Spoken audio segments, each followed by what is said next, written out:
안녕하세요. 미래를 설계하라. 경제 잡학사전의 설레임입니다. 계속해서 미중 무역 갈등이 뜨거운 감자입니다. 우리나라는 아무래도 무역 의존도가 높은 나라이다 보니까 다양한 글로벌 이슈들의 영향을 받을 수밖에 없는데요. 오늘 꼭 짚고 넘어가야 할 이슈들, 경제 잡학사전에서 준비했습니다. 오늘은 신지원, 소라영 아나운서와 함께합니다. 안녕하세요. 안녕하세요. 네, 그럼 먼저 미 증시 상황부터 살펴보겠습니다. 미국 증시 3대 지수가 지난주 급락을 딛고 강한 반등세에 올라섰습니다. 이번 반등의 배경에는 미중 무역 갈등의 완화 기대가 있습니다. 지난주 미국이 중국산 제품에 100% 관세를 예고하며 시장이 흔들렸지만 주말 사이 트럼프 대통령이 중국을 걱정하지 마라, 모든 것이 잘 될 것이라는 발언을 하면서 투자 심리가 회복됐습니다. 이에 따라 브로드컴과 엔비디아 등 AI 반도체 관련주가 크게 올랐고 미국 시장 전반에 훈풍을 불어넣었습니다. 또한 중국의 히토류 수출 규제 강화로 히토류 공급이 불안해지며 MP 머티리얼즈와 USA 레어어스 주가가 각각 20% 넘게 급등하는 등 관련주도 강세를 보였습니다. 그럼 계속해서 보다 더 자세한 사항 지원 아나운서가 전해주겠습니다. 네, 지원 아나운서 전해주시죠. 네, 간밤 뉴욕 증시는 하루 만에 강하게 반등했습니다. 트럼프 대통령의 유화적인 발언과 AI 관련 호재가 맞물리면서 투자 심리가 되살아난 모습입니다. 10월 13일 현지 시간 기준입니다. 먼저 뉴욕 증시 마감 현황부터 살펴보시죠. 다우지수는 2.29% 상승했고요. S&P 500 지수는 1.56% 올랐습니다. 특히 기술주 중심의 나스닥 지수는 2.21% 급등했습니다. 트럼프 대통령이 중국과 잘 될 것이라며 유화적인 메시지를 내놓으면서 지난주 급락했던 증시가 단 하루 만에 반등세로 돌아선 것입니다. 특히 AI 반도체주가 상승을 주도를 했는데요. 브로드컴이 10% 가까이 폭등했고 엔비디아와 테슬라도 각각 2%, 5% 이상 오르며 랠리를 이끌었습니다. 산업, 에너지, 소재 등 대부분 업종이 강세를 보인 반면 헬스케어와 필수 소비재는 소폭 하락했습니다. 자, 네 가지로 요약해 보실 수가 있을 것 같은데요. 미중 갈등 완화, AI 랠리, 실적 시즌, 환율 유가로 볼 수가 있겠습니다. 자, 먼저 미중 갈등 완화를 보겠습니다. 이번 반등의 핵심 동력은 바로 미중 갈등 완화 기대감이었습니다. 트럼프 대통령이 중국과 잘 될 것이라며 시진핑 주석과의 에이펙 회동 가능성을 언급했죠. 이 발언이 시장의 불안을 크게 누그러뜨렸습니다. 지난주까지만 해도 히토류나 관세 관련 발언으로 투자 심리가 얼어붙었었는데요. 이날은 하루 만에 분위기가 반전됐습니다. 투자자들은 불확실성 완화 신호로 받아들이며 리스크 자산으로 다시 눈을 돌렸습니다. 자, 또 하나의 핵심 테마는 AI 관련주 랠리입니다. 브로드컴이 오픈AI와 함께 10기가와트 규모의 AI 데이터 센터 협약을 발표했는데요. 이 소식에 기술주 전반이 급등했습니다. AI 칩, 반도체, 양자 컴퓨팅 관련 종목들이 줄줄이 두 자릿수 상승을 기록했죠. 리게팅 컴퓨팅, 디웨이드 퀀텀, 아이온큐 등이 15에서 25%까지 급등했습니다. AI 모멘텀과 저가 매수세가 맞물리면서 기술주 중심 반등이라는 말이 딱 들어맞는 하루였습니다. 자, 이제 시장의 관심은 3분기 실적 시즌으로 향하고 있습니다. 이번 주부터 JP모건, 골드만삭스, 시티, 웨스파고 등 미국 대형 은행들의 실적 발표가 시작되는데요. 특히 소비 둔화, 금리 인하 기대감, 그리고 AI 투자 확산이 기업 실적에 어떤 영향을 미쳤을지가 관전 포인트입니다. 결국 이번 실적 시즌이 이번 반등이 단기적인 조정인지 아니면 추세 전환의 시작인지 가늠하는 시금석이 될 것입니다. 자, 그리고 환율과 원자재 시장도 살펴보겠습니다. 미국 국채 시장은 콜럼버스의 날로 휴장했지만 달러는 다시 강세로 전환됐습니다. 달러 인덱스는 전장보다 0.35포인트 오른 99.288을 기록했고 엔화와 유로화 대비로 모두 상승했습니다. WTI 유가는 1% 상승한 배럴당 59.49달러로 마감을 했는데요. 트럼프 대통령의 유어적 발언과 함께 오펙이 원유 수요 증가 전망을 유지하면서 시장 안정 기대감이 커졌습니다. 이번 주는 글로벌 경제 핵심 이벤트들이 집중된 빅위크입니다. 특히 미국의 물가 지표와 반도체 기업들의 실적 발표가 동시에 예정되어 있어 시장 변동성이 상당히 커질 것으로 예상됩니다. 자, 날짜별로 하나씩 살펴보도록 하겠습니다. 10월 15일 수요일에는요, 가장 중요한 일정들이 몰려있는 날입니다. 이날은 미국의 9월 소비자 물가지수, 즉 CPI 발표가 예정되어 있습니다. 이 지표는 인플레이션이 얼마나 완화되고 있는지를 가늠하는 핵심 데이터로 연준의 금리 결정에 직접적인 영향을 주는 만큼 시장이 주목하고 있습니다. 같은 날 중국의 9월 CPI, PPI, 그리고 유럽의 8월 산업 생산 지표도 함께 발표가 됩니다. 글로벌 경기 흐름을 한눈에 볼 수 있는 날이죠. 또한 기업 실적으로는 ASML, 모건 스탠리, 달러트리, 유나이티드 항공이 실적을 공개합니다. 특히 ASML의 실적은 반도체 수요 회복 여부를 확인할 수 있는 중요한 포인트입니다. 다음은 10월 16일 목요일입니다. 이날은 미국의 9월 생산자 물가 지수와 소비 판매, 그리고 주간 실업수당 청구 건수가 발표됩니다. 여기서 특히 PPI와 소매 판매 지표는 소비자 물가 흐름과 연준의 정책 방향을 재확인하는 핵심 자료로 꼽힙니다. 또 하나 주목할 부분은 TSMC의 실적 발표입니다. TSMC는 전 세계 반도체 공급망의 핵심 기업이죠.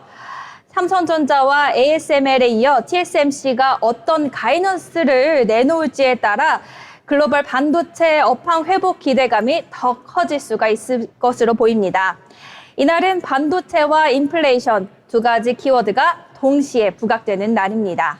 네, 다음은 10월 17일입니다. 10월 17일 금요일에는 미국의 수출입 물가지수, 주택착공 및 건축허가, 산업생산 지표가 발표됩니다. 유럽에서는 9월 CPI 최종치가 공개됐고요. 국내 시장에서는 옵션 만기일이 겹치면서 하반기 들어 가장 큰 변동성을 보일 가능성이 있습니다. 또한 아메리칸 익스프레스가 이날 실적을 발표합니다. 이 기업의 실적은 미국 소비 여력과 신용시장 건전성을 판단할 수 있는 중요한 바로미터입니다. 자, 이번 주 시장의 핵심 포인트는 바로 세 가지입니다. 첫째, 물가의 방향성.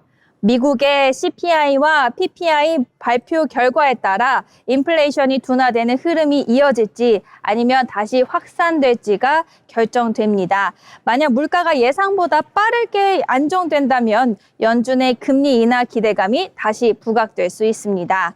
자, 두 번째로 반도체 업황입니다.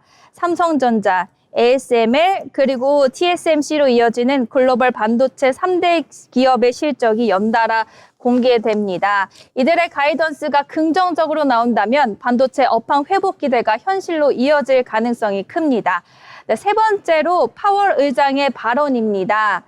파월 의장이 금리 인하 시점과 관련해 좀 더 구체적인 신호를 줄 경우 달러 흐름이나 기술주 랠리에 직접적인 영향을 줄 수 있습니다. 정리를 해보자면요. 이번 주는 단순한 실적 시즌의 시작이 아니라 글로벌 경기 흐름과 금리 전환의 단서를 확인하는 방향성의 주간입니다. 특히 10월 15일 미국 CPI 발표 이후의 시장 반응이 이번 주 전체의 방향을 결정질 가능성이 높습니다. 변동성이 커질 가능성이 큰 만큼 단기 이벤트 중심의 매매보다는 중장기 흐름 중심의 포트폴리오 점검이 필요한 시기로 보입니다. 지금까지 미증시 마감 상황과 글로벌 경제 이슈 전해드렸습니다. 네, 미증시 마감 시황과 글로벌 이슈에 대해서 지원 아나운서가 잘 전해주었습니다. 지금 반등세를 보이고 있긴 하지만 여전히 시장에는 불확실성이 존재합니다. 미중 정상회담 일정과 히토류 수출 규제 협상 결과에 따라 무역 갈등은 언제든 재점화될 수가 있기 때문에 시장에서는 계속해서 변동성을 보일 가능성이 크기 때문인데요. 계속해서 저희 방송 함께 하시면서 시장의 흐름 살펴가셨으면 좋겠습니다. 계속해서 다양한 이슈들을 모아서 여러분께 전달을 해드리는 모이슈 시간입니다. 네, 이번에 나영 아나운서가 어떤 주제를 준비했을지 너무나 기대가 되는데요. 나영 아나운서, 어떤 이슈가 준비되어 있을까요? 네, 나 오늘 우울해서 빵 샀어. 이거 그냥 귀여운 밈 같죠? 그런데 이 한마디가 미래 경제의 핵심 키워드가 될 줄 누가 알았을까요? AI가 대신 보고 대신 일하는 시대. 인간에게 남은 마지막 영역은 바로 감정입니다. 오늘의 모이슈, 키워드는 바로 필코노미인데요. 기분과 경제의 합성으로 감정이 소비의 엔진이 되는 시대를 말합니다. 트렌드 코리아 2026에서는 이 개념을 이렇게 설명합니다. AI가 완벽함을 장악할수록 감정은 유일한 경쟁력이 된다. 다시 말해 이제 물건을 살 때 성능보다 기분을 봅니다. 이걸 사면 나 좀 나아질까? 이 색은 오늘의 나랑 어울릴까? 이런 감정의 끌림이 소비를 결정짓는 겁니다. 실제로 이미 우리 주변엔 필코노미가 스며들어 있는데요. 기술이 단순한 편리함을 넘어 우리의 기분까지 디자인하고 있는 시대가 되었습니다. 카메라와 마이크로 내 표정, 목소리, 심지어 심박수까지 분석하는 서비스가 늘고 있다고 하는데요. 말 그대로 내 감정을 읽는 기술이 현실이 된 거죠. 먼저 뷰티 산업의 기분 메이크업입니다. 아모레퍼시픽은 2021년 뇌파를 분석해 감정을 인식하는 솔루션을 개발했습니다. 향과 색으로 감정을 표현하는 기술인데요. 2022년 CES에서는 마인드링크드 베스봇이 혁신상을 수상했죠. 사용자의 뇌파를 분석해 그 사람에게 딱 맞는 향과 색의 입욕제를 즉석에서 만들어주는 시스템입니다. 말 그대로 오늘 기분에 맞춘 맞춤형 힐링이 가능해진 겁니다. 다음은 자동차와 가전 속 감정 기술인데요. 차량 내부 조명이 운전자의 기분에 따라 변하고 세탁기는 기분 좋은 소리로 스트레스를 줄이는 기능을 갖췄습니다. 운전자의 피로도와 집중도를 측정하는 감정 감지 시스템도 등장했죠. 이제 기술은 단순히 편리함을 넘어 우리의 기분을 디자인하는 방향으로 진화하고 있습니다. 네, 자, 여기서 핵심은 이제 제품의 가치는 기능이 아니라 기분이라는 겁니다.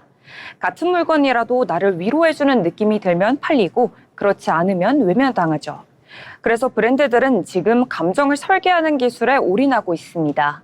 감정 데이터를 실시간으로 읽는 웨어러블 기기, 내 우울 패턴을 분석해서 상품을 추천하는 기분 쇼핑 시스템, 카페에서 행복 모드 메뉴를 고르는 서비스까지. 하지만 감정을 조작하려 들면 역효과가 납니다. 사람들은 진심을 알아보기 때문이죠. 그래서 앞으로의 마케팅은 공감력이 생명이다라고 말할 수 있겠습니다. 나를 이해하는 브랜드, 나를 위로하는 메시지만이 살아남죠. 반대로 소비자 입장에선 이런 시대일수록 감정 소비를 스스로 관리해야 합니다. 우울해서 빵을 샀을 때 이게 진짜 내게 필요했던 소비였을까? 이 질문 한 번만 던져보시면 참 좋을 것 같은데요. 그게 바로 기분 낭비를 가치 소비로 바꿀 수 있는 첫 번째 걸음이 될 겁니다. 정리하자면 AI가 논리를 담당하는 시대. 인간은 감정으로 세상을 움직입니다. 기분이 돈이 되는 시대 필코노미. 결국 경제의 중심은 다시 사람으로 돌아오고 있는 거죠. 여러분, 오늘 기분은 어떠신가요? 그 감정이 내일의 소비를 만들어낼지도 모릅니다. 지금까지 모이슈 전해드렸습니다. 네, 오늘 나영 아나운서가 너무나 재미있는 이슈를 준비해 주셨는데요. 저는 개인적으로 MBTI가 극강의 F거든요. 그래서 그런지 오늘 소개해 주신 필코노미 너무나 와닿았습니다. 사실 생각해 보면 우리 생활 전반에 이미 필코노미가 존재했던 것도 같습니다. 왜 그렇잖아요. 기분이 굉장히 나쁠 때 매운 음식을 먹으면서 스트레스를 풀고 또 기분이 너무 울적할 때는 미용실에 가서 헤어스타일을 바꾸면서 기분 전환도 하고요. 네, 앞으로 이 필코노미 우리 시장에 어떠한 영향을 줄지 주목해 봐야겠습니다.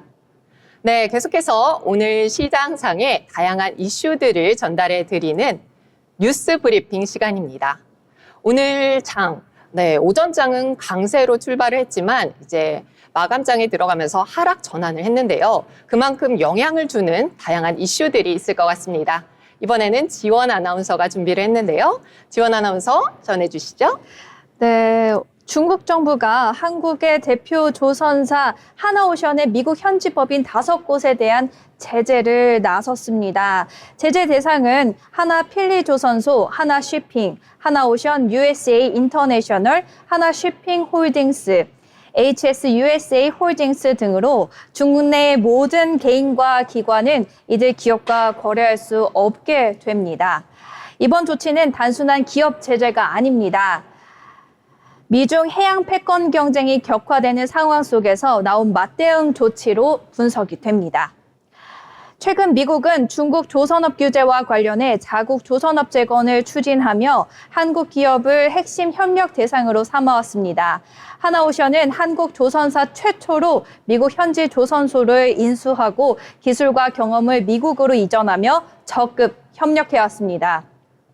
중국의 제재는 바로 이 지점을 겨냥한 것으로 한미 조선업 협력의 상징적 기업을 압박하며 미국의 해양 영역 강화를 견제하려는 전략으로 풀이됩니다. 이번 발표가 알려지자 서울 증시에서는 하나오션 주가가 장중 약 8% 급락하며 큰 충격을 주기도 했습니다. 또한 오는 10월 말 시진핑 중국 국가주석의 방한을 앞두고 있어 한중 관계에도 상당한 긴장감이 예상됩니다. 중국은 이번 제재 외에도 무역법 301조 조사 결과에 따른 추가 보복 조치 가능성을 경고하며 해운, 조선, 물류 전반에서의 불확실성을 높이고 있습니다. 전문가들은 이번 사태가 단순한 무역 보복을 넘어 국제 해운 조선망을 둘러싼 미중 경쟁의 연장선이라고 평가합니다. 세계 고용량의 80%가 선박으로 운송되는 만큼 해양 패권 확보가 글로벌 경제 주도권과 직결되기 때문입니다. 하나오션과 한국 조선업계 입장에서는 미중이라는 강대국 간 힘겨루기에 끼어든 형국입니다. 향후 중국의 추가 압박과 미중 협상 흐름에 따라 기업 전략과 시장 변동성이 더욱 커질 전망입니다. 네, 다음 소식입니다. 지난 9월 우리나라 ICT 수출이 역대 최대 기록을 경신했습니다. 산업통상자원부와 과학기술정보통신부가 발표한 9월 ICT 수출입 동향에 따르면 ICT 수출액은 254억 3천만 달러로 전년 동월 대비 14% 증가했습니다. 이는 직전 월별 최고치였던 2022년 3월 실적을 뛰어넘은 수치입니다. 특히 반도체 수출이 2달 연속 사상 최대 실적을 기록하며 전체 수출 증가를 이끌었습니다. 지난달 반도체 수출액은 166억 2천만 달러로 메모리 반도체 고정 가격 상승과 AI 서버 투자 확대에 따른 고부가 메모리 수요가 호실적을 견인했습니다. 반도체 외에도 통신 장비는 미국 전장용 수요와 인도 5G 장비 수요 증가로 38.3% 증가했습니다. 디스플레이는 IT 기기의 OLED 패널 적용 확대와 휴대폰, TV, 노트북 등 전방 수요 개선으로 1.3% 증가했습니다. 반면 휴대폰은 부품업체 간 경쟁 심화로 수출이 10.7% 감소했고 컴퓨터 주변 기기도 AI 데이터 센터용 SSD 수요에도 불구하고 전년 대비 10.1% 줄었습니다. 지역별로 보면 대만으로의 수출이 53.5% 급증, 유럽연합 22.8%, 베트남 20.8%, 일본 13% 등 대부분 주요 시장에서 수출이 크게 증가했습니다. 그러나 미국으로의 수출은 유일하게 4% 감소, 도널드 트럼프 행정부의 고율 관세 영향이 반영된 것으로 분석됩니다. 반도체는 4.1% 증가했지만 컴퓨터 주변 기기 등 대부분 품목이 감소하며 전체 수출에 영향을 준 것입니다. 한편 ICT 수입은 137억 8천만 달러로 전년 대비 10.4% 증가했습니다. 수출이 수입을 상회하며 무역 수지 흑자 116억 5천만 달러를 기록, 올 들어 최대 규모를 달성했습니다. 전문가들은 이번 9월 실적에 대해 글로벌 통상 환경의 불확실성과 고율 관세 속에서도 한국 반도체와 ICT 산업이 안정적으로 수출을 견인했다고 평가하며 AI와 고부가 가치 메모리 시장 성장세가 향후에도 지속될 것이라고 전망하고 있습니다. 지금까지 뉴스 브리핑이었습니다. 네, 강세로 출발했던 우리 시장 앞서 소개해드린 중국의 제재 조치로 인해 하락세로 마감한 것으로 분석됩니다. 미래를 설계하라. 여러분은 지금 경제 잡학사전과 함께하고 있습니다. 아울러 본 방송에서 제공하는 정보는 투자 판단에 대한 조언일 뿐 해당 종목의 가치 상승이나 하락을 보장하지 않습니다.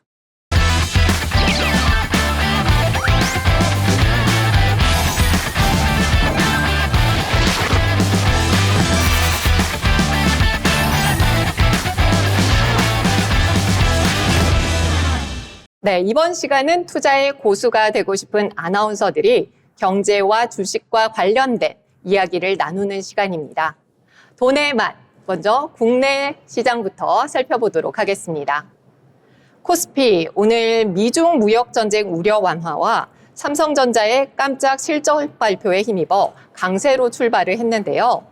장 초반 3,646선까지 치솟으며 사상 최고치를 경신했습니다. 중국이 한화오션, 미국 자회사 제재를 하겠다고 밝히면서 미중 갈등 우려가 재점화된 영향으로 오후 들어 하락세로 전환하면서 급격하게 낙폭을 확대했습니다. 결국 전일 대비 0.63% 내린 3,561선으로 장을 마감했습니다. 다음은 수급 동향 보겠습니다. 오늘 외국인과 개인이 쌍끌이 매수에 나서는 모습 보여줬는데요. 외국인이 4,877억 원, 개인이 725억 원 사들였습니다. 반면 기관은 홀로 순 매도에 나섰습니다. 계속해서 코스닥 시장 살펴보겠습니다. 코스닥 시장 역시 장 초반에는 강세를 보이다가 마감장으로 가면서부터 1.46% 하락한 847선에서 마감을 했습니다. 다음은 수급 동향 보겠습니다. 코스피 시장과 달리 이번에는 외국인과 기관이 쌍끌이 매도에 나섰습니다. 외국인이 1,193억 원, 기관이 1,179억 원 매도했습니다. 개인은 홀로 사자세를 보였는데요. 2,310억 원을 사들였습니다. 다음은 시가총액 상위 종목 살펴보겠습니다. 먼저 코스피 시장입니다. 코스피 시장 전반적으로 하락세를 보이고 있습니다. 네, 파란불을 켠 모습인데요. 삼성전자 장 초반에는 사상 최고치를 경신했지만 그럼에도 불구하고 장 마감 쪽으로 가면서부터 하락세를 면치 못하는 모습 보였습니다. 이어서 SK 하이닉스 역시 약보합권에서 마감했습니다. LG 에너지 솔루션은 홀로 빨간불을 강하게 켰는데요. 7% 가까이 상승한 모습 보였습니다. 이어서 삼성전자, 두산 에너빌리티, 한화 에어로스페이스 모두 파란불을 켜면서 마감했습니다. 이어서 코스닥 시장 보겠습니다. 코스닥 시장의 시가총액 상위 종목, 마찬가지로 하락세가 더 많이 보이는 모습입니다. 알테오젠과 에코프로비엠, 에코프로 모두 빨간불을 켰지만 세 종목을 제외한 10개 종목은 이제 파란불을 켠 모습인데요. 오늘 에코프로비엠만 5% 넘게 급등하면서 강세를 보였습니다. 오늘 장에 대해서 전문가들은 이렇게 분석하고 있습니다. 삼성전자 등 대형 기술주의 실적 개선세가 계속된다면 코스피의 상승 추가 여력도 가능하다라고 내다보고 있습니다. 다만 단기 과열 구간에는 조정 가능성도 함께 열어둬야 된다는 조언도 나오고 있습니다. 이 점 참고하셔서 투자하시면 좋겠습니다. 이렇게 오늘 코스피 코스닥 시장 살펴봤는데요. 오늘 시장에서 눈에 띄었던 특징주에 대해서 살펴보겠습니다. 네, 신지원 아나운서가 준비를 했는데요. 지원 아나운서 어떤 종목 준비하셨을까요? 네, 오늘 강한 상승세를 보였던 코웨이버 준비했습니다. 이 상승세의 배경에는 JP 모건 체이스의 초대형 첨단 기술 투자 발표가 있었습니다. 향후 10년간 약 1조 5천억 달러를 양자 컴퓨팅, 인공지능, 첨단 소재 등 전략 산업에 투입한다는 계획이 시장에 전해지면서 글로벌 증시뿐 아니라 국내 기술주에도 훈풍이 불고 있습니다. 특히 미국 양자 기술주들이 하루 만에 20에서 25% 급등하면서 시장의 관심이 더욱 집중이 되었는데요. 그 흐름이 국내 양자통신과 암호기술 기업들로 이어지면서 코이버도 강세 흐름을 보이고 있습니다. 기술적인 강점도 눈여겨볼 만합니다. 코이버는 최근 국내 최초로 국내 공인 양자 키본배 장비 보안 인증을 획득했는데요. 국가정보원의 보안 요구 기준을 100% 충족하고 한국표준과학연구원의 엄격한 시험을 모두 통과한 결과입니다. 또한 코이버는 양자 내성 암호 솔루션도 보유하고 있어 QKD와 PQC 두 축을 동시에 갖춘 기업으로 평가받고 있습니다. 예컨대 LG U+가 세계 최초로 상용화한 양자 내성 암호 전용 회선 서비스에 필요한 전송 장비를 코이버가 공급한 바 있고, 이 장비는 대용량 전송과 보안을 동시에 충족시키는 기술적 특성을 지닌 것으로 알려져 있습니다. 다만 최근 일주일간 외국인 투자자는 코이버를 순매도한 흐름도 보였으며, 기관 쪽 매도는 특별한 움직임이 포착되지 않았다는 보도도 있습니다. 같은 기간 주가는 약 4.07% 하락한 바 있죠. 전문가들은 JP모건의 발표와 함께 각국 정부의 양자 산업 경쟁이 본격화되고 있는 만큼 보안과 양자통신 기술을 가진 기업들이 기술 생태계를 선점할 가능성이 크다고 보고 있습니다. 특히 코이버는 기술적 독자성, 인증 확보, 양자 보안 기술 포트폴리오까지 갖추고 있어 국내는 물론 글로벌 양자 보안 시장에서 강한 성장 모멘텀을 가질 수 있는 후보로 꼽히고 있습니다. 시장의 흐름과 기술의 진전 사이에서 코이버가 얼마나 기대에 부응할지 주목이 됩니다. 네, 차트 한번 살펴보시겠습니다. 오늘 종가 5,830원에 마감했습니다. 네, 코이버에 대해서 알아봤는데요. 제가 준비한 특징주 삼성전자입니다. 삼성전자가 오늘 발표한 2025년 3분기 잠정 실적이 시장의 기대를 크게 웃도는 어닝 서프라이즈로 평가받고 있습니다. 이와 함께 오늘 삼성전자 주가 흐름이 실적 발표를 계기로 등락을 반복하며 투자 심리에 민감한 반응을 보이고 있습니다. 먼저 실적부터 살펴보면 삼성전자는 공시를 통해 연결 기준 3분기 매출 86조 원, 영업이익 12조 1천억 원을 기록했다고 밝혔습니다. 전기 대비 매출은 15.33%, 영업이익은 158.55% 증가한 수치고요. 전년 동기 대비로도 매출은 8.72%, 영업이익은 31.81% 상승하면서 강한 실적을 입증했습니다. 이번 분기 영업이익이 10조 원을 넘어선 것은 지난해 2분기 이후 5분기 만입니다. 매출 또한 지난해 3분기에 79조 1천억 원을 뛰어넘어 역대 최고 기록을 새로 썼습니다. 증권가에서의 컨센서스는 영업이익 10조 3천억 원 수준이었는데요. 삼성전자는 이보다 17%가량 높은 실적을 내며 시장 전망치를 훌쩍 뛰어넘었습니다. 이처럼 실적이 급격하게 개선된 데는 반도체 부문, 특히 D램과 HBM 등 메모리 사업이 중심적인 역할을 했습니다. DS 부문은 약 6조 원 수준의 영업이익을 낸 것으로 추정이 되고요. 2분기 4천억 원대 수준에 머물렀던 이익이 한 분기 만에 15배 가까이 폭등한 셈입니다. 서버용 D램 가격 상승과 HBM 출하 확대, 그리고 고성능 메모리에 대한 수요 증가가 실적 반등의 핵심 요인으로 꼽히고 있습니다. 특히 삼성전자는 최근 오픈 AI의 스타게이트 프로젝트의 고성능 저전력 메모리를 대규모 공급하기로 합의를 했는데요. AMD, 엔비디아 등 글로벌 고객사와의 HBM 공급 계약도 확대하고 있어 내년 본격적인 성장세가 기대가 됩니다.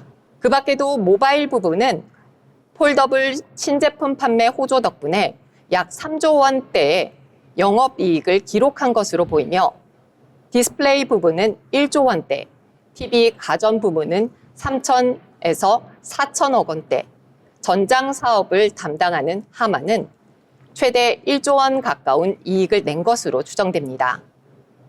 오늘 장중 삼성전자 주가는 한때 9만 6천 원까지 치솟으며 52주 신고가를 경신하는 등 강세 흐름을 보였습니다. 그러나 그 이후 일부 차익 실현 매물이 출회하면서 하락 전환했는데요. 52주 신고가 경신은 실적 발표에 대한 시장의 기대가 반영된 것으로 보입니다. 그에 대한 차익 매물이 물리는 것도 자연스러운 흐름이라는 분석인데요. 다만 실적이 매우 강하게 나왔다는 점, 반도체 슈퍼사이클 기대감 등 이런 요소들이 주가의 버팀목이 될 수 있다고 내다봤습니다. 전문가들은 이번 실적이 단기 반등을 넘어 구조적 회복의 신호탄이 될 수 있다고 보고 있습니다. AI 확산과 서버 수요 증가, 고부가 메모리 제품의 확대 등이 후속 모멘텀으로 꼽히고 있는데요. 또한 삼성전자는 실적 발표 컨퍼런스 콜을 통해 투자자들과 소통을 강화하며 AI 메모리 전략과 향후 사업 방향에 대한 설명도 직접 제시할 예정입니다. 삼성전자가 이번 실적과 주가 흐름을 어떻게 이어가며 글로벌 반도체 시장에서 위치를 굳힐지 투자자들의 시선이 집중되고 있습니다. 네, 계속해서 지원 아나운서의 특징주 살펴보겠습니다. 지원 아나운서. 네. 자동차 내장재 전문 기업 DY 덕양의 주가가 다시 힘을 내고 있습니다. 최근 글로벌 완성차 시장의 확대 기대감이 주가에 긍정적으로 작용하면서 투자자들의 관심이 커지고 있습니다. DY 덕양은 현대자동차의 주요 협력사로 자동차 내장재의 설계부터 금형, 생산까지 전 과정을 자체 기술로 수행하는 국내 대표 내장재 전문 기업입니다. 단순 납품업체에 그치지 않고 신차 개발 초기 단계부터 부품 설계에 참여하는 핵심 파트너로 평가받고 있어 기술력과 시장 경쟁력 모두를 인정받고 있습니다.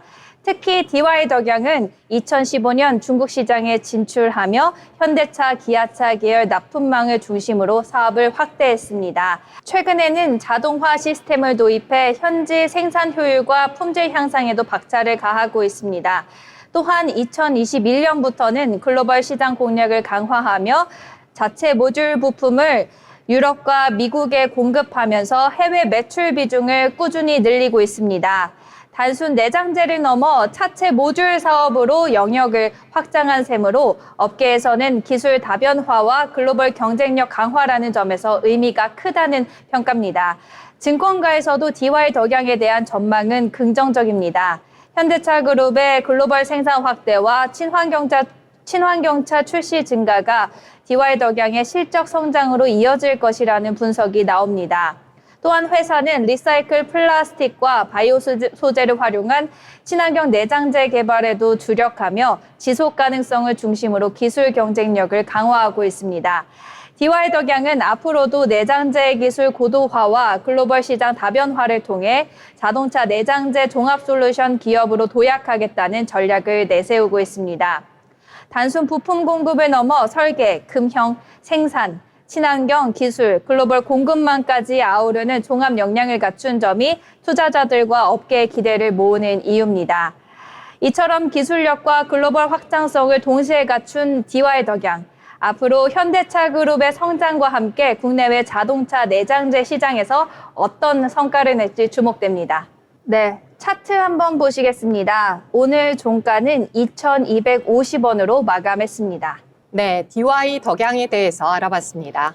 이어서 제가 준비한 특징주 LG 에너지 솔루션입니다. 오늘 시장에서 단연 강세를 보인 것 바로 LG 에너지 솔루션인데요. 3분기 실적이 시장 예상치를 크게 웃돌면서 투자 심리가 살아났고 2차 전지 전반의 상승세를 주도했습니다. LG 에너지 솔루션은 오늘 7% 가까이 급등하며 7개월 만에 가장 높은 일간 상승률을 기록했습니다. 전일 발표된 실적이 투자자들의 기대를 완전히 뒤집은 결과였는데요. LG 에너지 솔루션의 3분기 잠정 매출은 5조 6,999억 원, 영업이익은 6,013억 원으로 집계됐습니다. 이는 시장의 전망치를 훌쩍 상회한 수준입니다.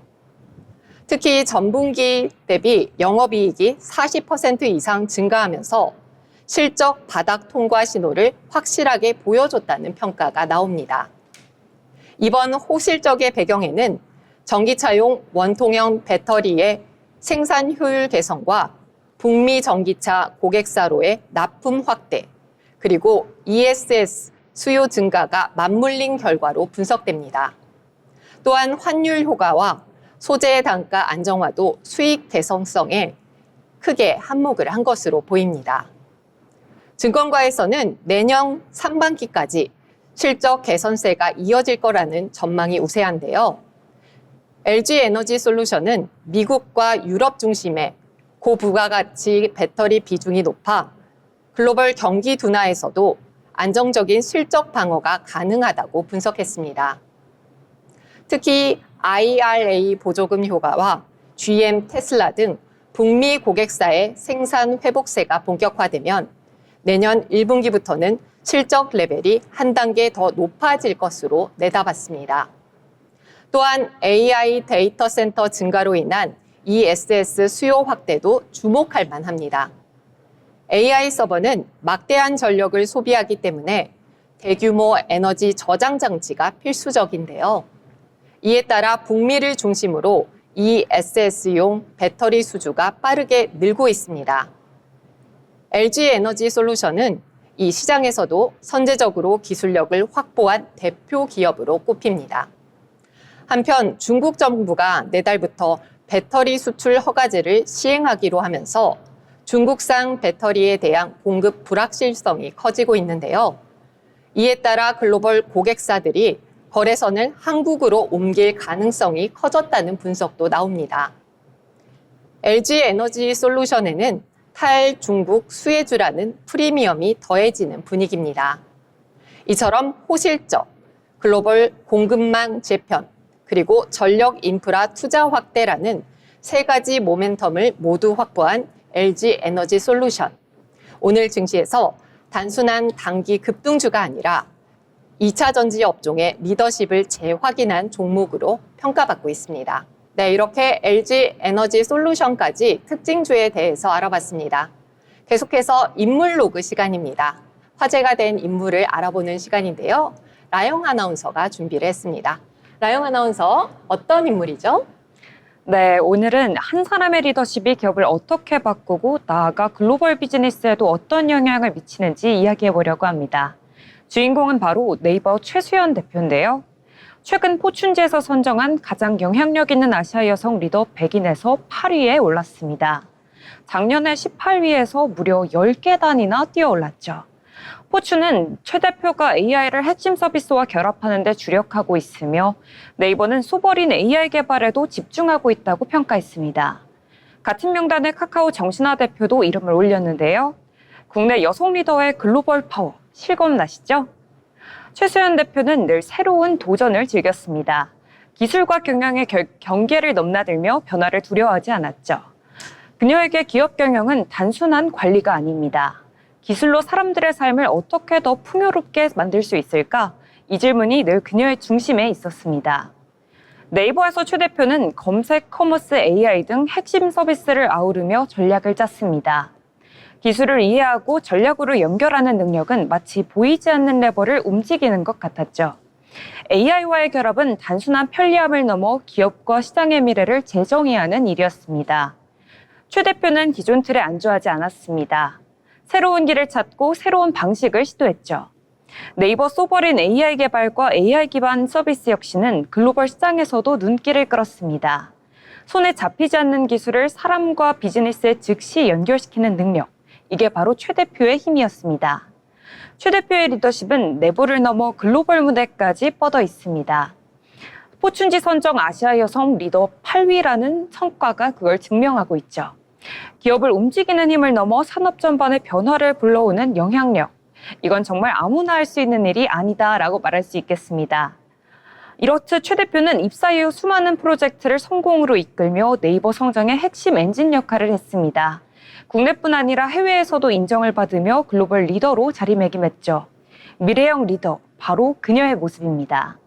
오늘날 최 대표의 전략은 MZ세대와도 맞닿아 있습니다. AI, 디지털 콘텐츠, 혁신적 서비스, 젊은 세대가 만나는 거의 모든 접점에서 그녀의 결정이 변화를 만들어내고 있죠. 기업 운영을 넘어 기술과 문화, 사람을 연결하는 아이콘으로 자리 잡았습니다. 기업을 혁신으로 이끄는 발명가, 미래를 설계하며 변화를 만드는 사람. 이상 오늘의 인물로그 네이버 최수연 대표 설명해드렸습니다. 네, 라영 아나운서와 함께 네이버 최수연 대표에 관한 이야기 나눠봤습니다. 이어서 증권사 투자 리포트 시간입니다. 다양한 상황 속에서 오늘 증권사 리포트 어떻게 준비되어 있는지 궁금한데요. 지원 아나운서가 준비했습니다. 네, 지원 아나운서 전달해 주시죠. 네, 오늘은 3분기 실적 발표를 앞두고 주요 기업들의 투자 리포트를 종합해 정리해 드리도록 하겠습니다. 이번 시즌 각 기업의 실적과 전략을 보면 단기 흐름과 장기 성장 포인트가 명확하게 드러납니다. 특히 EV 배터리, 통신, 전선, 담배 산업 등 다양한 업종의 성과와 전망을 함께 살펴보시면 좋겠습니다. 자, 먼저 하나증권이 분석한 에너지 솔루션입니다. 에지 에너지 솔루션입니다. 리포트 제목은 기대와 우려가 공존하는 구간으로 투자 의견은 매수 유지, 목표 주가는 42만 원을 유지했습니다. 3분기 잠정 실적을 보면 매출은 5조 7천억 원, 영업이익은 6,013억 원으로 시장 컨센서스를 상회했습니다. 참고로 컨센서스 기준 매출 5조 5천억 원, 영업이익 5,145억 원 수준이었습니다. 영업이익률은 10.5%로 예상보다 높은 수익성을 기록했습니다. 하지만 AMPC, 즉 미국 배터리 사업 부문을 제외하면 영업이익률은 4.1%로 낮아집니다. 이번 분기 실적 서프라이즈의 주요 요인은 크게 두 가지로 나눌 수 있습니다. 첫째, 테슬라향 원통형 전지 출하량 증가. 둘째, 약 1천억 원 중반 수준의 일회성 보상금 유입입니다. AMPC를 제외한 영업이익만 보더라도 당사 추정치 대비 약 700억가량 상회했습니다. 다만 미국 출하량은 7.1기가와트, 전분기 대비 26% 감소하면서 향후 미국 내 전기차 수요 둔화 우려가 일부 제기되고 있습니다. 4분기 전망은 매출 5조 9천억 원, 영업이익 6,600억 수준으로 컨센서스와 비슷한 흐름이 예상됩니다. 일회성 보상금 효과는 사라지지만 미국 ESS 판매량이 전분기 대비 80% 증가하면서 수익성을 일부 방어할 것으로 보입니다. 정리하면 LG 에너지 솔루션은 EV 둔화 우려와 ESS 성장 기대감이 맞서는 구간에 위치하고 있으며 11월 3일에 예정된 LG화학의 2조 원 규모 지분 처분 이후 주가 변동성 확대 가능성도 염두에 두어야 합니다. 투자 포인트로는 단기 변동성 속에서도 미국 ESS 시장 성장, 테슬라향 전지 출하 호조, 그리고 장기적으로 배터리 가격 안정과 신규 고객사 확보 가능성을 주목할 필요가 있습니다. 네, 다음은 유안타증권의 대한전선 리포트입니다. 리포트 제목은 4분기부터 구조적 개선 진입입니다. 투자 의견은 매수 유지, 목표 주가는 기존 2만 원에서 2만 1천 원으로 상향 조정됐습니다. 3분기 매출은 9,122억 원, 영업이익은 291억 원, 영업이익률은 3.2%로 전망됩니다. 일부 저마진 내수 프로젝트 인식으로 단기 수익성은 제한적입니다. 하지만 4분기부터는 본격적인 턴어라운드가 예상됩니다. 영광 나골 해상풍력 내부망과 북미 초고압 케이블 매출이 순차적으로 반영되며 이익 레벨이 한 단계 올라설 것으로 보입니다. 현재 수주 잔고는 약 3조 3천억 원, 그중 초고압 및 해저 케이블 비중이 32%까지 확대됐습니다. 유안타증권은 2028년 완공 예정인 해저케이블 2공장 증설을 장기 성장 동력으로 제시하며 2027년 이후 국내 HVDC 프로젝트와 해상풍력 교체 수요 대응도 가능할 것으로 내다봤습니다. 투자 포인트로는 단기 변동성은 존재하지만 4분기 이후 구조적 수익성 개선과 장기 성장 모멘텀이 확인되는 시점이라는 점입니다. 네, 지금까지 두 가지 종목의 증권사 투자 리포트 전해드렸습니다.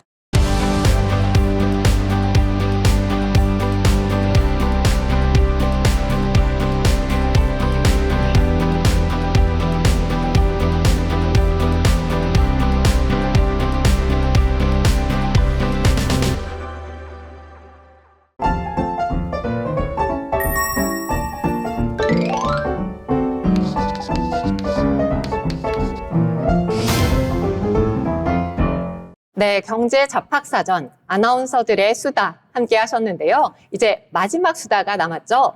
오늘 장에 대해서 각자 한 줄 평을 해보는 시간입니다. 먼저 라영 아나운서, 오늘 시장에 대한 한 줄 평 어떻게 되실까요? 네, 미증시 일제히 빨간불을 켰죠. 그러니만큼 반도체주 오늘도 호재 폭발이라고 한 줄 평 해볼 수 있을 것 같습니다. 네, 잘 들었습니다. 그럼 지원 아나운서, 오늘의 한 줄 평 어떻게 될까요? 네, 요즘 반도체 랠리가 계속되는 가운데 앞으로 전망이 어떻게 될지 너무나도 궁금합니다. 반도체 강세 기대감이 있음에도 미중 무역 갈등 재부각이 늘리면서 시장은 혼조세가 유지되고 있는데요. 앞으로 투자 유의해서 함께 해주시면 좋을 것 같습니다. 네, 반도체 부분에 대해서 더 주목해달라는 한 줄 평으로 이해하겠습니다. 네, 제가 준비한 한 줄 평은요, 롤러코스터 그 자체였다라고 한 줄 평 해보겠습니다. 강세로 출발했지만 결국 하락세로 마감한 우리 장.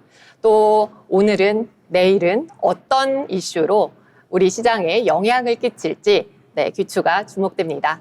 내일도 저희 방송과 함께 하시면서 투자에 관한 조언 함께 하시기 바랍니다. 그럼 오늘 방송 여기까지 하고 인사드리겠습니다. 감사합니다.